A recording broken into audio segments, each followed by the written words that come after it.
안녕하십니까, 레필입니다. 5월 4일 시황 분석을 해보겠습니다.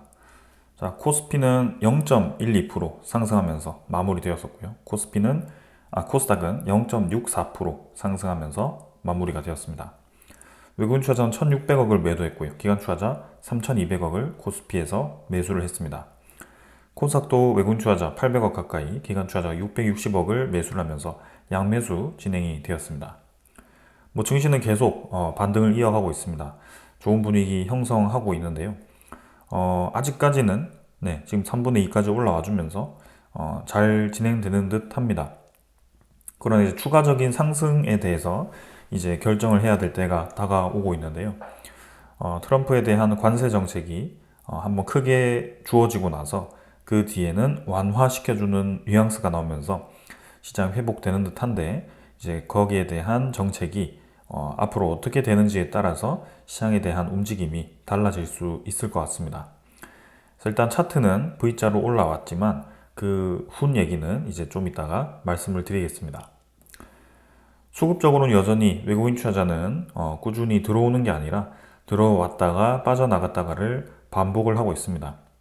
그래도 그나마 다행인 것은 이전에 4월 초 중순까지는 계속 빠져나가는 그런 느낌이었다면, 지금 이제 4월 말 정도 들어와서는 외국인 투자자가 좀 이제 매도에 대한 힘을 좀 조절하고 있다는 것은 보여집니다. 추가적인 매도가 계속 쏟아지기보다는 어느 정도 이제 매수와 매도를 섞어서 좀 보합 수준을 유지해주고 있다, 이렇게 보여지고요. 1,600억 매도하면서 4월 29일에 들어왔던 거 이틀 정도 매도했는데, 추후에 이제 어떠한 흐름이 나오는지를 좀 지켜보도록 하겠습니다. 기관 투자자는 3,200억을 매수를 했고요. 금융 투자가 2,000억 가까이를 매수를 하면서 대부분 매수를 차지를 했습니다. 그래서 최근에는 금융 투자 위주로의 매수가 좀 강하게 들어와주고 있다는 점에서, 이 금융 투자는 저점 매수를 주로 하는 수급이고, 시장이 좋지 않았을 때 금방 빠져나갈 수 있기 때문에 이 부분은 주의를 해야 됩니다. 연기금 투자자는 꾸준히 우리나라 증시를 베팅을 하고 있습니다. 계속 지금 며칠 제외하고는 몇 달 내내 지금 계속 매수를 해주고 있고요. 외국인 투자자에 대한 물량을 연기금 투자자가 다 받아주는 그런 형상이다라고 보시면 되겠습니다. 자, 그래서 이렇게 증시는 진행이 되었고요. 코스닥도 마찬가지, 일단은 조금 상승폭을 줄이면서 꺾이는 듯 했지만 계속 이제 그 비슷한 위치를 유지를 해주고 있습니다. 그러면서 외국인 투자자도 매수 매도 반복하고 있고, 기관 투자자도 마찬가지고요. 수급적으로는 크게 지금 코스닥은 주목할 만한 수급은 없었습니다. 해외 증시는 강한 모습입니다. 마찬가지 나스닥도 1.5% 반등을 하면서 61선 돌파까지 나왔고요. 지금 이제 2차 하락, 그죠? 한번 N자로 내려갔던 그 2차 하락을 거의 다 회복을 했습니다. 그만큼 지금 나스닥에 대한 분위기가 좀 개선되고 있는데요. 그래도 여전히 고점 대비해서는 절반 수준이기 때문에 향후 이제 정책 방향에 따라서 이 주가가 움직일 가능성이 큽니다. 다음 니케이도 마찬가지 36,800포인트고요. 절반 정도까지 반등을 시켰습니다. 그래서 분위기는 대체적으로 전부 좋습니다. 큰 하락 이후에 다시 회복하는 분위기로 진행되고 있지만, 여기 이제 그대로 올라가서 그 전 고점을 뚫고 나갈지에 대해서는 아무도 알 수 없습니다. 결국에는 그 정책을 펼쳤던 트럼프의 목적이 달성되었느냐, 달성되지 않았느냐가 중요한 상황인데, 지금은 달성되지 못하고 있는 상황이기 때문에 좀 거기에 대해서 주의를 기울여야 된다. 자, 그 다음에 이제 환율을 보겠습니다. 환율이 지금 우리나라 증시, 우리나라 원달러가 35원 정도 하락을 했고요. 2.4% 하락을 하면서 1,400원까지 하락을 했습니다. 이제 원달러가 지금 이렇게 급락한 것이 이전에 달러 지수, 미국의 달러 지수가 급락한 이후에 또 한 번 추가적인 하락이 지금 나온 거고요. 이거는 갑작스럽게 이제 나타난 현상입니다. 근데 달러에 대한 지수만 이렇게 떨어진 것이 아니라 일본의 엔화, 그다음에 유로화, 중국 위안화 등 전부 다 이제 하락을 하면서 그만큼 그냥 원화 가치가 높아졌다라고 보시면 되겠습니다. 굉장히 이제 이례적인 상황이었고요. 이렇게 갑작스럽게 떨어진 데에 대해서는 우리나라에 특별한 이벤트가 있어서라기보다는 뭔가 인위적인 느낌이 좀 있다라는 생각이 좀 듭니다. 어쨌든 간에 지금 이제 고점을 찍고 1,500원을 계속 압박하던 그런 현상에서 좀 떨어져서 조정을 받았고요. 그래도 여전히 상승 추세에 있는 이 환율이기 때문에 조금 이제 이 저점에 대해서는 그 아래로 계속 내려간다라기보다는 적절한 수준을 유지한 채로 진행될 가능성이 크다라고 저는 생각이 좀 듭니다. 그럼 이 환율을 내린 이제 주체가 누구이고 그 이유가 무엇인지에 대해서도 우리가 생각을 해봐야 될 것 같고요. 이렇게 갑작스럽게 환율이 바뀐 국가가 우리나라 말고도 하나가 더 있습니다. 대만인데요. 대만에 대한 이 달러, 대만 달러에 대한 가치도 갑작스럽게 급등을 하는 모습을 보였기 때문에 그 특별한 그 두 가지 국가가 어떠한 이유 때문에 갑자기 이렇게 환율이 변동이 되었는지를 좀 봐야 되는 상황입니다. 국제적인 이 정세와 관련이 좀 있을 거라고 좀 생각이 들고요. 일단 우리나라 환율이 이렇게 떨어졌기 때문에 단기간에는 우리나라 코스피의 가치가 상대적으로 높아졌다. 외국인 투자자가 이제 좀 본격적으로 우리나라 증시에 대해서 이제 저점 매수를 할 수 있을까 이런 생각을 좀 하는데요. 근데 원 달러가 이제 계속 떨어진다라고 가정을 한다면, 원화 가치가 계속 높아진다라고 가정을 한다면 코스피는 저점 매수가 가능할 겁니다. 근데 여기서 잠깐 떨어졌다가 다시 원화 가치가 떨어진다라고 생각한다면 장기적으로 더 들어오진 않을 건데요. 일단 휴일이 지나고 이제 움직임을 좀 살펴봐야 되는 상황입니다. 자, 그래서 이러한 상황이고, 지금 우리가 또 주목을 해야 되는 것은 이제 미국 증시가 계속 반등을 강하게 하고 있는데요. 그 이유가 있습니다. 자, 그 이유를 보면 미국과 중국에 대한 협상 가능성과 그 다음에 고용 호조가 있었습니다. 특히 고용 호조가 중요한 역할을 좀 했는데요.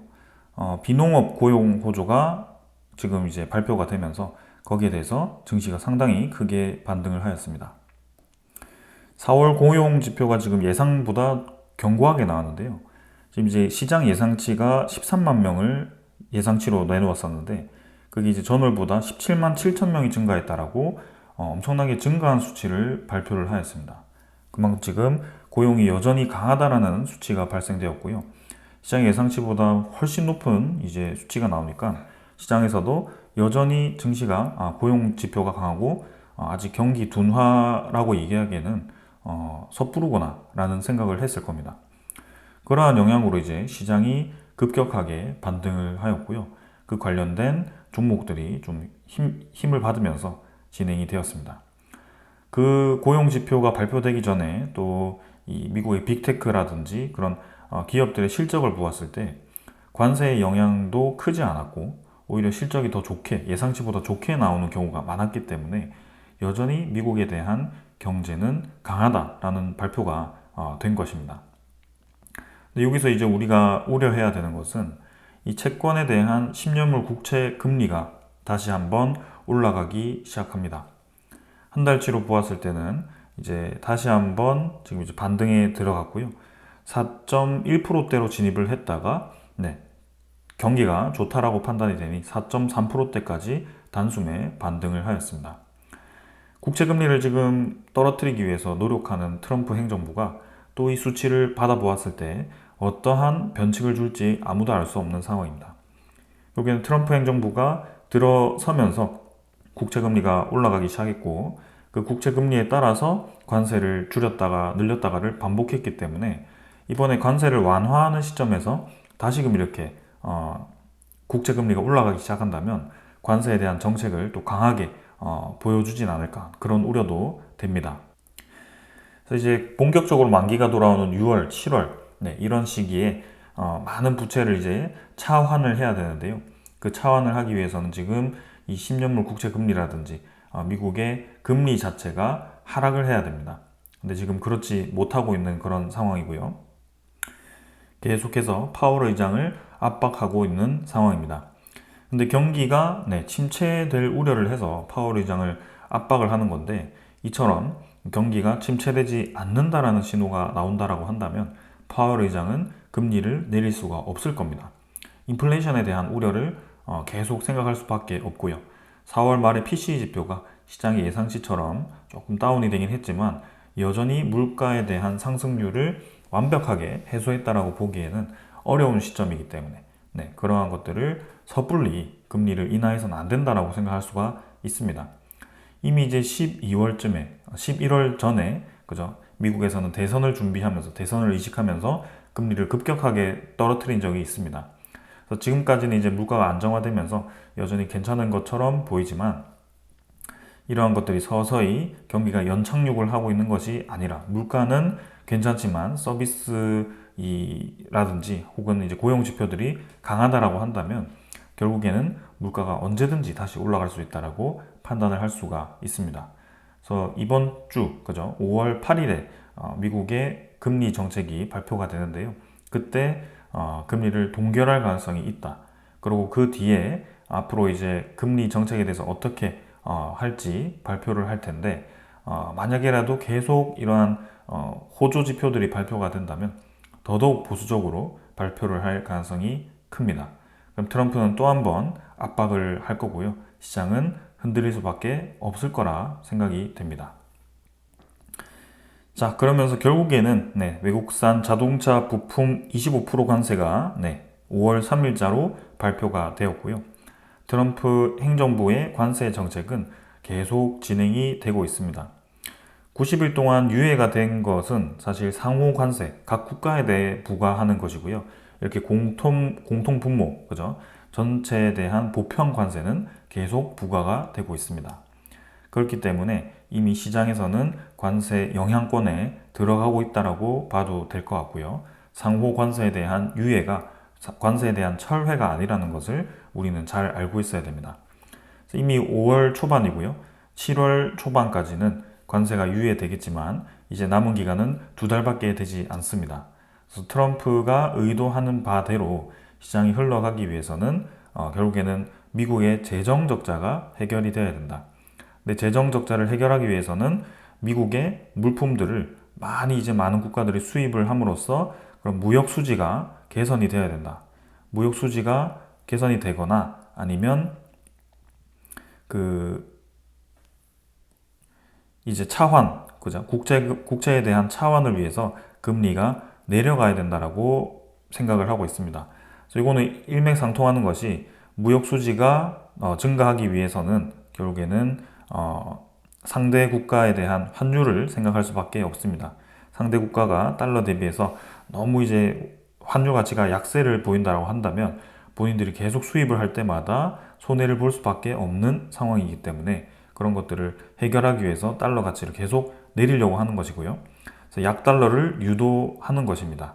그래서 지금 그러한 상황이 나타나고 있고 이번에 우리나라 원화에 대한 가치와 그 다음에 대만의 달러 가치가 갑작스럽게 급등을 한 데에서는 아무래도 미국의 1분기 GDP 발표에 영향이 있었지 않을까.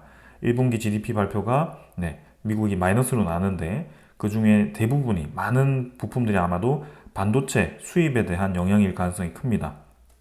관세 부과 전에 반도체 수입량이 급격하게 증가했을 가능성이 크고요. 그것이 아마도 이 타겟이 되었다면 우리나라와 이 대만이 특히 TSMC와 삼성전자, SK하이닉스가 주요 반도체 수출 국가이기 때문에 그런 것들을 압박하지 않았을까. 그래서 인위적으로 이러한 이 환율이 뭔가 조정을 받고 있는 것은 아닌가라는 생각도 좀 드는 상황입니다. 그래서 결국에는 미국의 재정 적자를 해결하기 위해서 환율도 이렇게 건드리겠다라는 것이 트럼프 행정부의 생각인 거고요. 우리도 계속 그 눈치를 볼 수밖에 없습니다. 그러면서도 트럼프는 관세발 불경기를 우려하지 않는다. 불경기라는 것은 경기 침체를 얘기하는 것 같고요. 장기적으로는 계속 미국에 크게 도움된다라고 얘기를 하고 있습니다. 트럼프의 인터뷰에 의하면 불경기가 일어날 수 있냐라는 질문에 무엇이든지 일어날 수 있지만 우리가 우리나라 역사상 최고의 경제를 갖게 될 것이다 라고 생각을 한다라고 얘기를 하는 것이고요. 무엇이든 일어날 수 있다는 것은 본인이 이 금리 하락을 위해서 무엇이든 하겠다라고도 좀 역으로도 들립니다. 그래서 그러한 것들이 모든 것이 지금 미국의 재정 적자에 의한 것이다. 미국의 부채가 너무 많다라는 점에서 비롯된 것이기 때문에 우리도 그 부분에 초점을 맞춰서 계속 주시를 해보면 될 것 같습니다. 자, 그러는 와중에 지금 이제 WSJ에서는 중국이 미국과 무역 협상 제기를 위해서 펜타닐 대응에 대한 방안을 검토하고 있다라는 이제 발표를 하면서 이제 엊그제 나스닥이 이제 급등을 했고요. 미중 무역 전쟁에 대한 협상이 이루어질 수 있다는 점에서 시장이 좋게 반응을 했습니다. 그래서 최근에 이제 중국이 반도체 관세라든지 그런 이제 바이오 쪽이라든지 그런 쪽을 서서히 하나씩 관세를 공식적으로 발표는 하지 않았지만 하나씩 철회를 하는 모습을 보여주면서 협상에 대한 가능성이 있다라는 얘기를 좀 했었는데요. 이번에 미국이 처음에 중국을 공격할 때 얘기했던 펜타닐에 대한 그런 근본적인 접근을 하겠다라는 얘기를 하는 것 같습니다. 자, 그러나 섣불리 판단하기 어려운 것은 지금 이제 미국에 파견을 하거나 그다음에 제3국의 고위 당국자들이 회담을 추진하는 방안을 검토 중인 거고 아직 확정된 건 없다. 그래서 아직 초기 단계이기 때문에 무역 압박 완화를 그냥 기대하는 단계이다. 이렇게 얘기를 하는 겁니다. 사실 이거는 트럼프 일기 때도 나왔던 얘기입니다. 시장에 대한 그런 흔들림을 좀 완화시키는 그런 미중 협상에 대한 시도는 있었지만 그 시도가 굉장히 오래 갔다.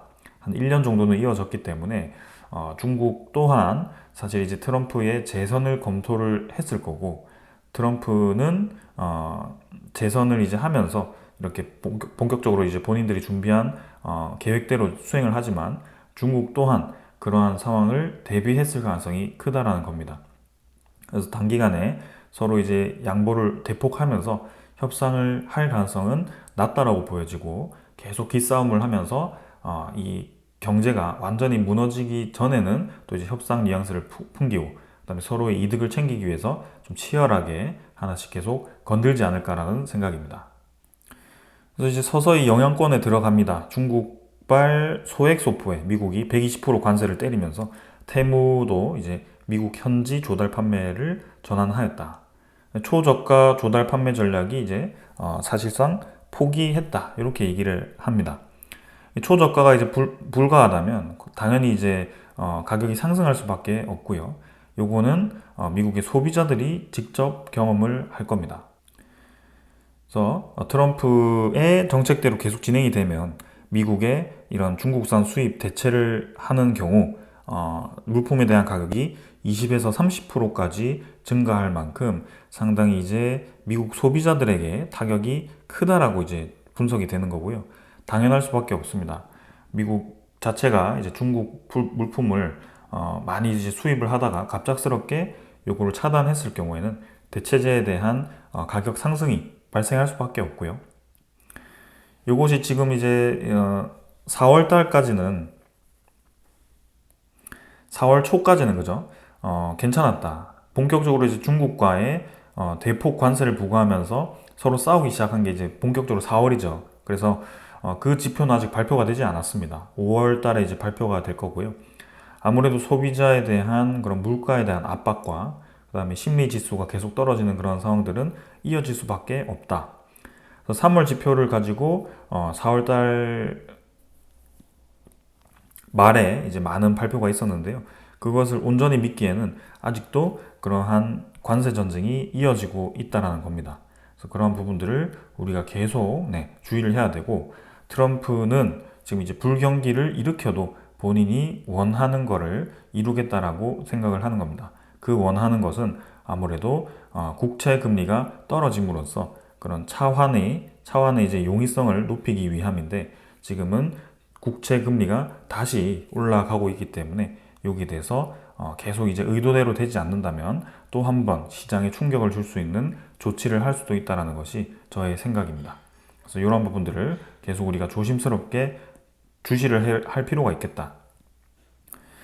자, 그러면서도 지금 이제 트럼프가 얘기하기를 일본, 한국, 인도와 무역 협상에 대해서 거의 임박했다. 거의 다 협의를 했다라고 얘기를 했었습니다. 근데 일본은 지금 이제 미국에 대한 협상에 대해서 굉장히 잘 따라주는 듯 했는데요. 근데 최근에 와서는 본인들도 미국에 대한 그런 압박에 대해서 반항을 하기 시작했습니다. 무역 협상에서 1조 1,300억 달러의 국채 매각 카드를 거론하기 시작했습니다. 가토 재무상은 협상 도구로 존재한다라는 발언으로 미일 무역 관계에 대한 새로운 국면을 맞았다. 굉장히 예민한 얘기거든요. 미국의 이 많은 국채를 매도를 한다는 것은 미국의 채권 금리가 올라갈 수밖에 없다. 그렇다는 것은 트럼프 행정부의 정책을 건드리겠다라는 것입니다. 그러니까 일본도 지금 우리가 가진 무기가 있으니까 일방적으로 우리 때리지 말라라는 얘기를 하는 거고요. 너네가 얘기하는 무역 수지 개선을 위해서 어느 정도 노력을 해주겠지만 너무 퍼주기식의 그런 협상은 불가하다라는 얘기를 하는 것 같습니다. 그러면서 얼마 전에 미국과 일본이 무역 협상을 시도를 했는데요. 미국과 일본의 협상이 자동차가 관세다. 자동차 관세가 핵심이다. 그래서 이시바 총리죠. 일치점을 못 찾았다라고 얘기를 했습니다. 2차 교섭을 마친 미국과 일본의 관세 협상에서 미국의 수입차 관세가 핵심 쟁점으로 떠올랐다. 미국 측이 자동차, 철강 등에 부과된 품목별 관세는 협의 대상이 아니라고 주장을 하면서 이 자동차 관세 철폐에 사활을 걸고 있는 일본 측이 양국 간의 입장차가 크다라고 얘기를 하면서 3차 협상을 준비하고 있다라고 얘기를 했습니다. 일본의 지금 경제 활동 중에 가장 크게 또 차지하는 것이 자동차에 대한 수출이거든요. 근데 그 자동차 산업을 이렇게 건드려 버리니 일본 자체도 경기에 대한 불황을 또 생각할 수밖에 없습니다. 미국과의 그런 이제 협상 자체가 관세가 부과되기 때문에 거기에 대한 발생하는 피해가 줄이기 위해서 협상을 하는 겁니다. 그죠? 근데 그 협상을 하는 것으로 인해서 피해가 더 크게 예상된다라고 한다면 당연히 관세를 맞으면서도 피해를 감수하겠다라고 결정할 수밖에 없습니다.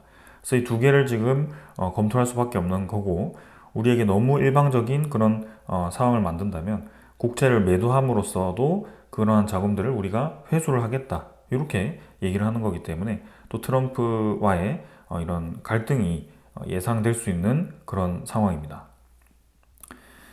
그러면서 중국도 지금 이제 진퇴양난의 상황입니다. EU가 원래 이제 중국과 이제 서로 이제 협상을 하는 듯한 모습이었는데요. 근데 미국 관세로 인해서 중국이 지금 미국으로 나가는 물품이 많이 중단이 됐습니다. 근데 그걸 이제 물동량을 계속 쌓아서 유지를 하면 계속 이제 물건들이 쌓이면서 공급 과잉이 일어나겠죠. 그걸 이제 처리를 해야 되는데 그 처리할 국가를 찾는 와중입니다. 근데 그 중에 하나가 EU가 될 수 있었는데 지금 EU가 이 관세로 밀려든 물량을 차단하기 위한 조치를 취하게 됩니다.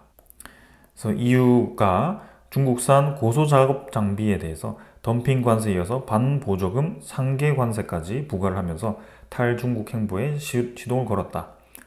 그러니까 이런 공동 전선을 모색하던 EU가 불과 한 달도 안 돼서 중국과의 무역 갈등 전선에 올라서는 배경에는 자국 산업 보호와 정치적 현실 인식에 대한 계산이 깔려 있다고 합니다.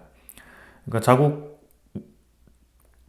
산업에 대한 보호를 하기 위함이라고 발표를 해버리면서 이제는 확실히 각 국가에 대한 보호 모역이 필요하다.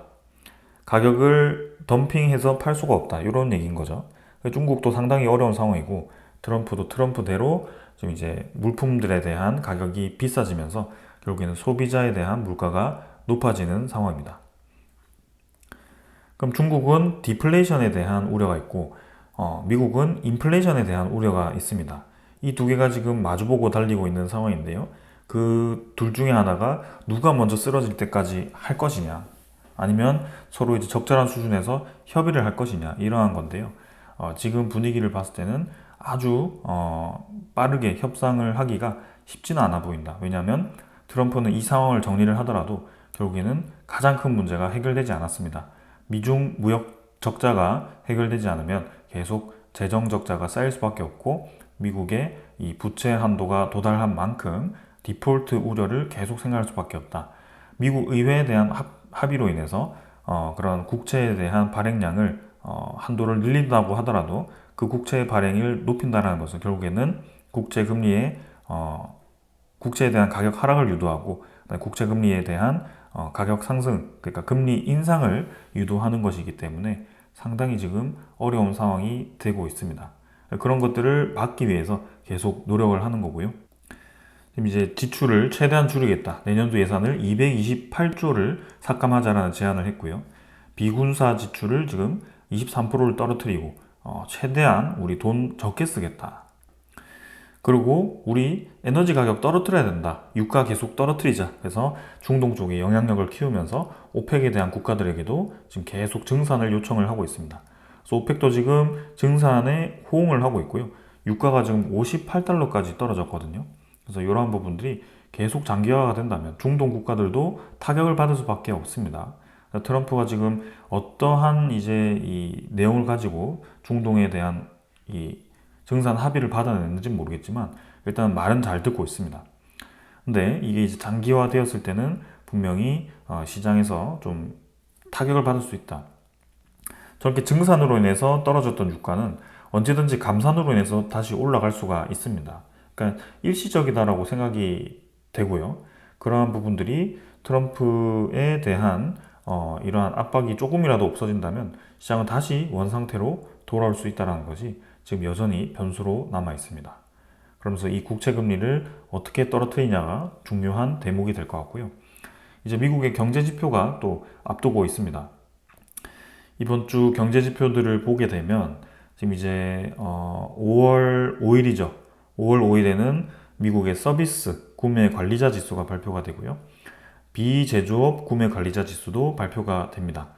지금 이제 고용 지표가 좋게 나왔기 때문에 제조업 구매자 지수가 또 이렇게 예상치보다 강하게 나온다라고 한다면 시장은 또 한 번 올라갈 수밖에 없습니다. 근데 그러면서 미국의 국채 금리가 올라가게 될 겁니다. 그럼 트럼프는 상당히 이제 곤욕을 보일 수밖에 없고요. 본인의 정책 수정이 불가피할 수밖에 없다. 그러면서 지금 이제 연준에 대한 금리에 대한 발표가 이제 곧 나오게 됩니다. 5월 8일 새벽 3시에 금리가 결정이 되고요. 예상치는 동결이다. 그리고 더 중요한 거는 이 성명서에 의해서 이제 FOMC 기자회견에 의해서 앞으로 금리를 어떻게 할 건가. 또 보수적으로 하겠다라고 한다면 계속해서 국채 금리는 강하게 될 수밖에 없고, 그리고 그 뒤에 트럼프에 대한 반응도 봐야 됩니다. 트럼프는 또 한 번 파월 의장에 대한 해임에 대한 얘기를 할 수도 있고요. 결국에는 시장에 대한 침체를 계속 유도할 수도 있다. 그래서 이번 주도 상당히 복잡하게 흘러갈 가능성이 크고요. 지금은 트럼프 의도대로 시장이 흘러가지 않음으로써 계속해서 혼란이 가중되고 있는 상황입니다. 그래서 시한폭탄은 아직 불이 꺼지지 않았습니다. 6월, 7월 정도쯤에 이제 다가오는 그 부채를 해결하기 위해서, 미국의 부채를 해결하기 위해서 트럼프는 계속 관세를 이용할 가능성이 크고요. 그것을 미국의 경기를 침체를 유도하더라도 금리를 떨어뜨리기 위한 노력을 할 거다. 파월 의장을 압박할 때 사용하는 게 뭐죠? 금리 인하 안에서 다가오는 침체에 대해서는 내가 내 탓이 아니다. 파월 의장 탓이다. 라고 얘기를 할 만큼 이미 금리를 안 내리면 침체가 다가온다는 걸 가정하고 있습니다.